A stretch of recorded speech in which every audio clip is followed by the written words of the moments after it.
सिक्किम का विलय किसने कराया नहीं बताएंगे? बांग्लादेश किसने आजाद कराया नहीं बताएंगे?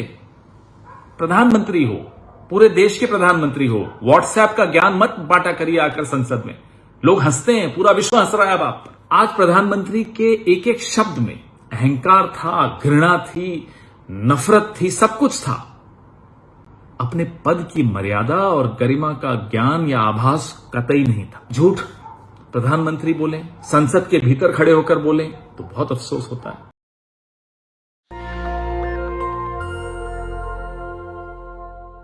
महीनों से जलता सुलगता एक प्रदेश, दो भागों में बंटता हुआ एक प्रदेश, एक ऐसा प्रदेश जहां के नौजवान के हाथ में कलम नहीं है, हथियार है।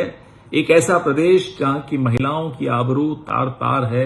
वो प्रदेश आज संसद की ओर अपने टेलीविजन पे बड़े उम्मीद से देख रहा था। आज उसकी उम्मीदें प्रधानमंत्री ने चूर चूर कर दी, तोड़ दी।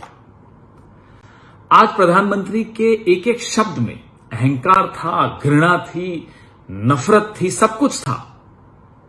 अपने पद की मर्यादा और गरिमा का ज्ञान या आभास कतई नहीं था। अहंकार सत्ता का, देश की मौजूदा हालत पे सवाल पूछने वाले विपक्ष के प्रति नफरत। आपकी हिम्मत कैसे होगी? आपने मुझसे सवाल पूछ लिया। क्यों साहब? हमारा तो ये राजधर्म है। हमें जनता ने विपक्ष में बैठाया इसीलिए है कि हम आपसे सवाल पूछें, और आपको सरकार में इसलिए बैठाया कि आप जवाब दें।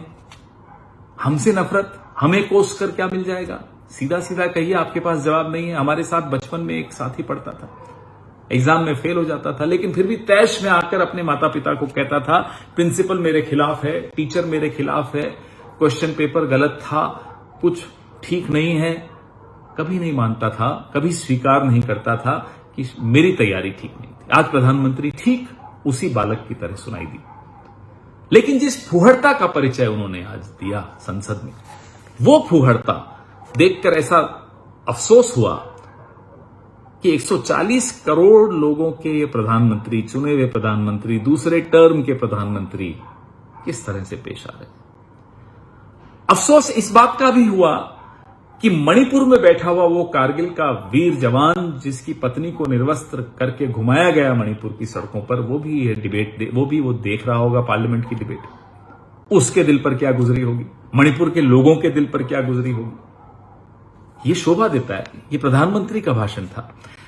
यह भाषण न मणिपुर के लिए था, न देश की जनता के लिए था। यह भाषण हार की कगार पर खड़ी हुई, टूट चुकी अपनी सेना का मनोबल बढ़ाने भर के लिए था। और अक्सर इतिहास में ये उदाहरण आपको मिलेंगे कि जब भी एक तानाशाह हार की कगार पे खड़ा होता है, वो ज्यादा आक्रामक दिखाई देता है। जब रशिया की आर्मी, सोवियत संघ की आर्मी बर्लिन में भीतर आ चुकी थी, तब भी हिटलर का प्रचार तंत्र रेडियो के माध्यम से जर्मनी की जनता को जोश दिला रहा था कि साहब हम युद्ध जीत चुके हैं।